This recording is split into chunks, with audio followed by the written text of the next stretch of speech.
There's a couple of new faces in town for the Blue Jackets as Ken Johnson and Nick Blankenburg have signed their entry-level deals. Obviously, we know a lot about Ken Johnson, but I thought today we would find out a little bit more about Nick Blankenburg. So we're going to be talking all about him on today's Locked On Blue Jackets. Locked On Blue Jackets, your daily podcast on the Columbus Blue Jackets, part of the Locked On Podcast Network. Your team every day.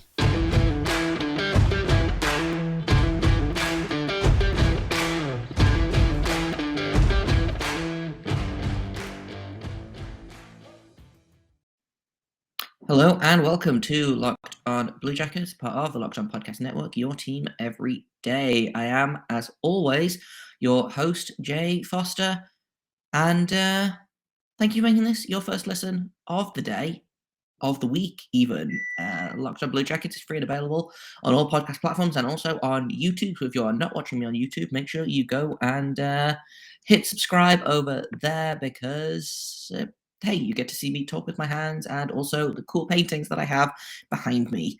But today, we're going to be talking about Nick Blankenburg, who signed as a college free agent after his season just finished at the University of Michigan. He will be joining his teammate, Kent Johnson, with the team today, I believe, and possibly making his debut as soon as Wednesday night.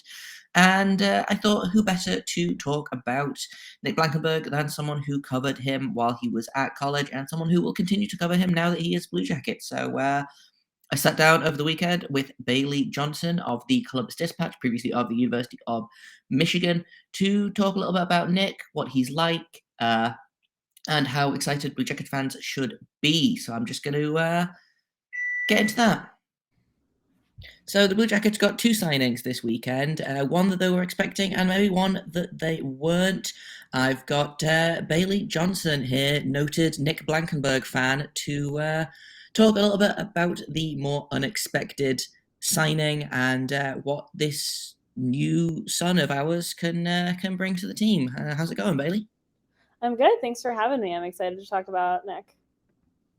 Yeah, he's someone that I have really kind of only started to pay attention to kind of at the tail end of the season when I started to watch Kent a little bit more and just to see kind of, what is he going to bring to the Blue Jackets. And then I started noticing this kind of undersized senior defenseman who doesn't have NHL team, doesn't own his rights or anything like that. And I started thinking, hey, we need defense. But specifically, what do you think Nick can bring to the Blue Jackets? Like, what should Blue Jackets fans expect from him when he steps on the ice, likely on Wednesday when he makes his debut?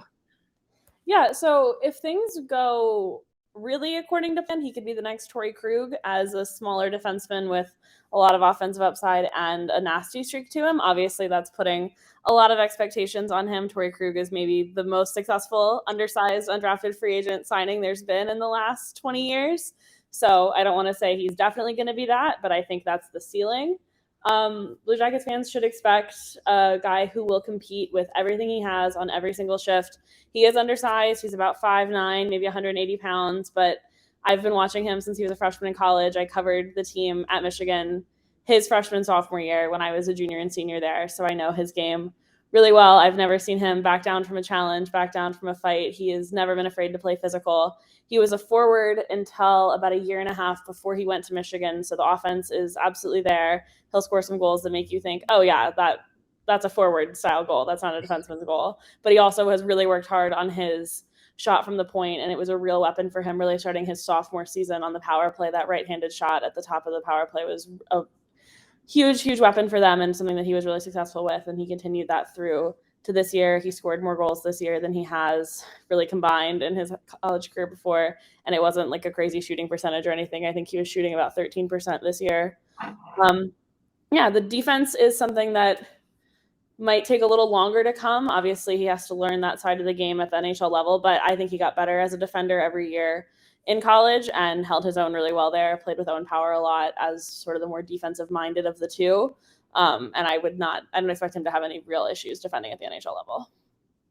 Yeah, looking at, I pulled up his stats just before recording, and he seems like he's going to fit in super well on the Blue Jackets blue line, which I have been joking kind of all season that it's Vladislav Gavrikov and 5 Rovers, because the Blue Jackets kind of have this offensive tilt to their defense this season. Obviously, kind of led by Zach Werenski, but looking at Blankenburg, he got 14 goals, 15 assists for 29 points in 38 games this season, which is pretty good for a defenseman. Do you think that's something that we should expect from him out of, like, should we expect that from him at the NHL level? Obviously, probably not those kind of numbers immediately, but is he more of a goal scorer than a defensive defenseman?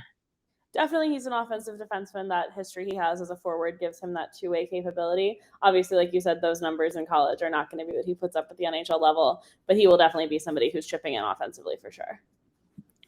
Great. It's, we love to see it. I'm a big fan of offensive defensemen, and obviously, like I've just said, the Blue Jackets are big fans of that as well. But I wanted to talk a little bit about kind of the journey he had to get to where he is. Obviously, he didn't. This was his first year with a scholarship, if I'm right, and he drove a Zamboni before to kind of as a part-time job to kind of raise some money. Could you talk a little bit about kind of how he managed to get to where he is now? I could talk about this all day. Like I said, I've known him since he was a freshman in college. He was sort of the player on that team that I had a good relationship with. And whenever I was writing a story and didn't know who to talk to for it, but wanted to talk to a defenseman about a concept or whatever, he was always the guy that I talked to. We got along really well. So I know his story, and I know his family and his sweet mom, who is one of the nicest people on the planet. We'll get into that later. So Nick, he was playing high school hockey in Michigan, and Michigan high school hockey is perfectly fine and adequate quality, but it's not Minnesota high school hockey where you see guys get drafted out of there pretty regularly. It's high school hockey, and he was the captain of his team his senior year. They won a state championship. After his senior year of high school, he tried out for a couple junior teams, didn't make those, ended up moving in with his high school coach, Nick Batter, who he still thinks is one of like the best people he's ever met and really credits him for a lot of where he's gotten. Moved in with his high school coach, Nick Batter, and Nick's wife. Lived with them while he played a post-grad year of minor midget hockey at the AAA level, which I think was the first time he'd played the AAA level. That was when he was driving the Zamboni part-time while he was doing that. Got through that year with Victory Honda. That was the year he switched to playing defense. About halfway through that season, they had one of their defensemen move on to play junior hockey. Nick had been having a little bit of a hard time scoring from his spot at forward, so his coach decided to switch him to the back end, and that's where that story really starts. He was playing for Brian Burke at the time. Then he got discovered by a Midwest scout for a team in the Alberta Junior Hockey League, which people know of more now because Cale Makar came out of there. But at the time, it was before Cale Makar had gotten drafted. So it was kind of right on the forefront of people figuring out about the AJ, but definitely not somewhere that you really thought draft prospects were going. Ended up going to play there for the Okotoks Oilers, not the same team Cale Makar played for, but went there, had a great year there. That's where Michigan found him. They brought him in as a walk-on in the fall of 2018 was his first year. He came in as a walk-on, didn't play a ton at the beginning of the year. He played every game, but not super heavy minutes. Then Quinn Hughes went to play at the World Juniors. Nick Blankenburg stepped up to take his spot on the top pair alongside Joe Ciccone, who was their top pair defenseman at the time. And kind of the rest is history from there. In a minute, we're going to talk about more of Nick Blankenburg's game with Bailey. But first, I've got to tell you about Athletic Greens, because I use this literally every day. I have been having real problems with my health, with my immune system. I've had basically no energy because it's been the winter. I hate taking pills and vitamins. I wanted a supplement that tastes like it's supposed to. And I've been taking Athletic Greens for about a month now, and I love it. Doesn't taste super healthy. It has this kind of like tropical orangey taste that is pretty good. So what is Athletic Greens? Well, it is 75 high-quality vitamins, minerals, whole food-sourced superfoods, probiotics, and adaptogens to help you start your day right. This special blend of ingredients supports gut health, nervous system, immune system, your energy, recovery, focus, and aging. Just all of the things. Everything. And it's Super easy. You literally just put 1 scoop in a cup of water. I have this like 12-ounce water bottle, and I just throw some water in there, add a scoop of athletic greens, and shake the heck out of it. It is lifestyle friendly, whether you eat keto, paleo, vegan, dairy-free, or gluten-free, and it contains less than 1 gram of sugar. It's going to cost you less than $3 a day, which is way cheaper than, getting a Starbucks every day. I don't personally get a Starbucks every day, but I do take athletic greens every day. They've got over 7,000 5-star reviews, and they're recommended by professional athletes and trusted by leading health experts such as Tim Ferriss and Michael Gervais. So right now, it is time to reclaim your health and arm your immune system with convenient daily nutrition. It is just 1 scoop in a cup of water every day. That is it. There's no need for a million different pills and supplements to look out for your health. And to make it easy, Athletic Greens is going to give you a free 1-year supply of immune-supporting vitamin D and 5 free travel packs with your first purchase. And all you have to do is visit athleticgreens.com/NHL network. Again, that is athleticgreens.com/NHL network to take ownership over your health and pick up the ultimate daily nutritional insurance. He even played forward a couple games that season when they had a lot of injuries up front and they needed a body. So he was kind of that guy. He had not really locked in his identity as a defenseman and locked in that role. And all of a sudden, his sophomore year, he, was top pair guy, played a lot with Quinn Hughes that year, I think, if I remember correctly. Played a ton of minutes, moved up. When they brought in Owen Power, I remember thinking, because at this point I knew him really well. I had written a couple of big features on him, including one about his relationship with his late grandfather, who he considers his biggest fan. It's still one of my favorite things I've ever written. So I remember thinking before his junior year, when Owen Power was coming in, I was like, wow, there's going to be so many scouts there to see Owen Power, Kent Johnson, all these guys. They're going to see Nick too, and that might be a path for him to end up playing professional hockey. And I kind of thought, maybe an AHL deal, an ATO, that type of thing. Had a great year. He played with Owen Power a lot more last year than he did this year. They kind of split them up this season. Ended up getting an NHL offer after last season, his junior year, turned it down to go back to Michigan. Ended up being the captain, which was not unexpected for anybody who's known him since his freshman season. He is a real leader, loves that responsibility. Like I said, a super competitive guy, the kind of guy who's going to drag his teammates into the battle with him. And regardless of the situation, is not going to back down. I've seen him lay hits on guys who are 6'5", and he gets the better end of it. I mean, it's unbelievable, the physicality that he'll bring despite his size.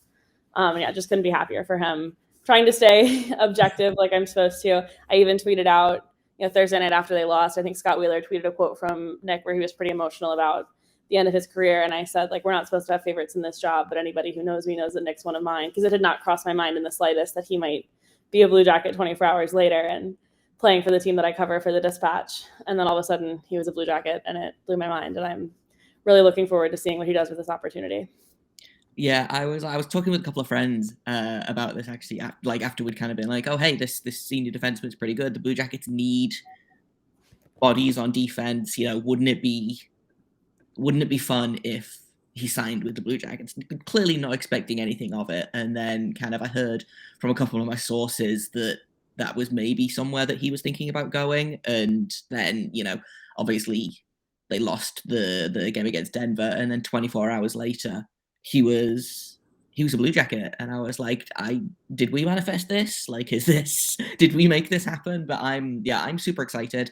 Like I said, I started to watch him more and more as the season kind of went on, because, you know how good Ken Johnson is. You know how good Owen Power is. And obviously those are the guys that people go to watch, but you start watching the other guys, I think, and I am really excited by, you said his ceiling is maybe a kind of a Torrey Krug type player, which, I mean, I would be thrilled if he hit that ceiling. But even if he, turns into a solid kind of middle pairing guy for the Blue Jackets, that feels win-win for a guy that, did 4 years in college. And, I feel like people don't expect a ton about from college free agents, but this is one that I'm excited about. And I don't know if it's, confirmation bias or if I am just biased because I watched so much Michigan hockey this season, as sacrilegious as that is to say, as a Blue Jackets fan and a person who really loves, the state of Ohio.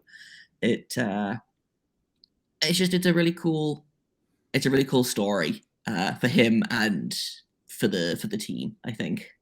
It's a great story. Jarmo Kekalainen and Brad Larson have both talked about that in the last day since they signed him. What a great story it is with the journey he's been on, which I spent way too much time talking about. I was just texting his mom Friday morning just to wish them well because I had gotten, it was her father, was his late grandfather who I'd written the story about. So I got to know her pretty well through the process of them trusting me to tell that story. So I just wanted to send her a text to, wish them well, thank her for trusting me with the stories I got to tell, whatever. And, she was excited to hear from me, said they were so excited for what was to come for Nick, asked me what I was doing now. And I said, I'm actually in Columbus covering the Blue Jackets. And she said, wow, that's awesome. And did not let slip a single word about where her son might be signing in 4 hours. And then she knew at that point, but of course she knew. And then when I heard, I texted her and said, oh my gosh, Columbus, I can't believe it. And she said, I was dying to tell you. It's like, I wish you would have, because I could have broken some news, but I'm super excited for them. He's a great kid. Just somebody who really deserves this opportunity. Always a hard worker. In a minute, we're going to finish up our conversation about Nick Blankenburg with Bailey, but first I've got to tell you about BetOnline because it is your number one source for all your betting stats and sport information.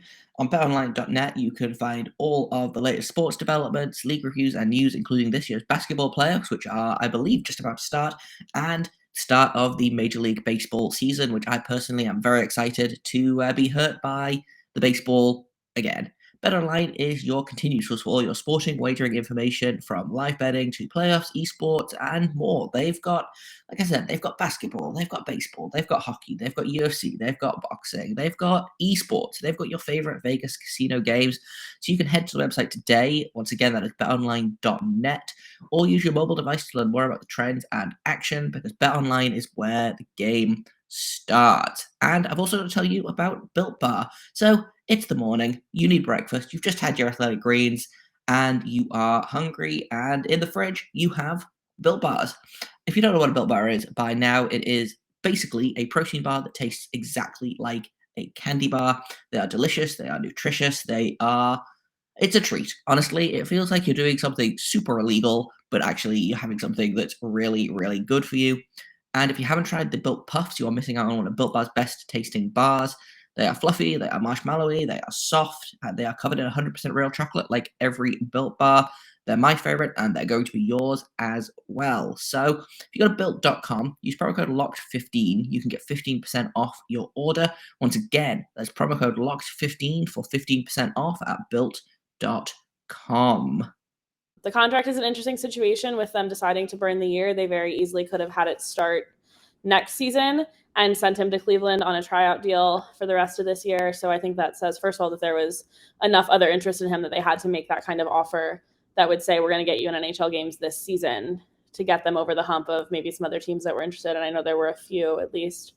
So it'll be interesting. There's 9 games left. Once they join the team, they'll join the team Monday. So Saturday night's game in Detroit doesn't really count on their number that they might be able to play. So 9 games he has to prove himself. Obviously, they're not going to sign somebody and burn the year now if they don't think they're going to want to re-sign them in the offseason is kind of my thought process on that. I don't think they would be giving him, they give him a pretty big contract. They gave him the signing bonus, kind of as big of an entry-level contract as you'll see when you're burning it right away with only 9 games. So I think that says that they do expect to want to re-sign him in the offseason. I would expect that to be a 2-way deal. I would expect him to spend quite a bit of time in Cleveland, but certainly be kind of top of the list to get called up, and maybe he sticks here for a good run of games. We'll see. Yeah, I mean, you never know. Like, some guys go into training camp, and I mean, I think about Marcus Nudavara a few seasons ago, who just kind of turned up to training camp and wowed everyone, and then was in the top 4 for the rest of the season. So things like that can happen, and that's kind of something that I've been leaning towards with Blankenburg. Is I also was confused, and I was like, well, why didn't they? I thought they were going to do the okay, he can go to Cleveland and then they'll sign him next season. But the more I think about it, and the more I think about it with Ken Johnson as well, is the sooner that they can get their hands on them in an NHL setting and kind of take the reins on their development, I think, is something that's really important to Kekalainen, to Brad Larson. Kekalainen especially is a big fan of developing players through his own system. He doesn't like to go to free agency. He doesn't like to trade for guys at the trade deadline. He likes to draft them, and he likes to basically get his hands on them as soon as he possibly can. And so I'm really excited to see, like you say, what he can do with these 9 games, but also after he's played those 9 games, what he can do with an entire summer of Blue Jackets funded training, turn up to training camp, which is something that Brad Larson talked about earlier today, actually, which I also wanted to bring up, which is sometimes guys turn up at training camp, they get tired after the 3rd day, and it's hard to really evaluate them and know what they've got. So these 9 games, I think, is going to be super important, especially for Nick in terms of getting that next contract. And it's interesting what you said about God, sorry, I've just completely lost my train of thought. I thought it was interesting what you said about the contract and about him getting interest from other teams, because you mentioned obviously he had an offer from an NHL team last season that he turned down to then go back to college. So clearly, he's not a completely out of the blue signing. And so you've got to think, has Kekalainen been planning this all along? Is he someone that Kekalainen's had an eye on basically since they scouted Ken Johnson last season, So it's fun. I'm always excited when guys like this get a chance. I think it's way more exciting than, I personally think this is way more exciting than Ken Johnson coming to Columbus. Obviously, I'm excited for Johnson to be a Blue Jacket and to see what he's got, but we knew he was going to be good. I think it's way more exciting when guys like Blankenburg are like, get this opportunity to play professionally after, not being drafted and playing all 4 years in college. And I feel like it's super rare for guys to get an immediate NHL job immediately after 4 years in college. So I'm super excited. Yeah, I'm really excited. I won't rank them as far as which one I'm more excited for because, I've known Nick for a long time and I'm so thrilled for him. But at the same time, I can't wait to see how Kent's skill and abilities translate to the NHL level and see how he starts to handle the physicality.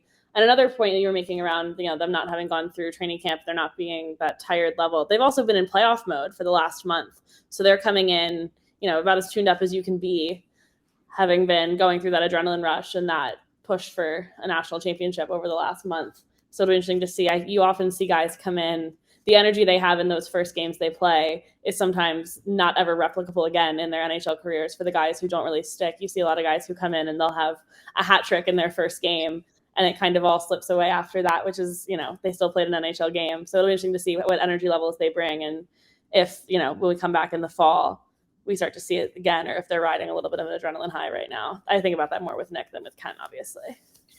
Yeah, for sure. I think it'll be interesting as well that I assume them both to play with chips on their shoulders, I guess, because obviously I think a lot of people had kind of picked Michigan to win it all. Tough to lose in overtime to Denver, but I think they're going to come in and be like, right, well, we lost in the Frozen Four, so we're going to make it the NHL's problem, essentially. So it'll be interesting. I'm so excited for this Montreal game. I was really hoping that they would get the paperwork through in time to have them play tonight, because, first NHL game against Detroit, in Detroit, for the 2 University of Michigan guys would be a lot of fun. But I think Montreal is a game that a lot of Blue Jackets fans are going to want to tune into. Yeah, it would have been cool if they could play tonight. But I think with the loss Thursday, to turn around and play so quickly without having a practice with the team, I think Wednesday was kind of always going to be the plan, regardless of how things shook out. Give them time to settle in, have a couple practices, figure out what's going on, and then get them on the ice Wednesday night. Yeah, for sure. So for people who want to maybe learn a little bit more about Nick Blankenburg, read the stories that you talked about, the one about his grandfather is one that I personally really, really loved to read. I'm a big fan of pieces like that. So if people want to read those or kind of catch up on all of your Nick Blankenburg feelings, to read the work that you do for the Dispatch about the Blue Jackets, where can people find you and your work online? Yeah, so my Blue Jackets work currently is on dispatch.com at the Columbus Dispatch. The stuff I wrote about Nick in college, I tweeted out a thread of at least a couple of the stories. I could have gone, frankly, a lot longer than the 3 stories that I did share, but decided to not, alarm people with how much I've written about this kid in the 2 years that I covered him every day. But that's on my Twitter, which is at Bailey A. Johnson _. And I know that I will have once Nick gets here on Monday, I know that I'll have a story coming soon about what this has all been like for him. So be on the lookout for that as well. Yeah, well, I know I will be looking out for that for sure. Thanks for coming to talk to me about your favorite boy, and I think soon to be a lot of Blue Jackets' favorite boys. No problem. Thanks for having me. And that's kind of all I've got for you today. Tomorrow, we will be looking at another prospect. We've got another episode of Prospect Corner coming, so make sure you tune in to hear me and Sam McGilligan of McKean's Hockey talk all about Joachim Kamel and some of the red flags that may have appeared in his career, and we also take a look at his game versus Brad Lambert. It's a really fun episode, so make sure you check that out. I have been Jay Foster. You can find me on Twitter at _Jacob Foster, JAKOBFORSTER. You can find that on the screen here if you are watching on YouTube. You can find us over at LO_Blue Jackets. If you would like to follow the podcast on Twitter, once again, you can find us on all podcast platforms and also on YouTube. Make sure you like and subscribe if you haven't already. I am running a competition. When I reach 100 subscribers, I'm going to be giving away a Rick Nash commemorative puck from his jersey retirement night a couple of weeks ago. So if you want to get in on that, make sure you have hit the subscribe button over on YouTube, and make sure you stay locked on until tomorrow.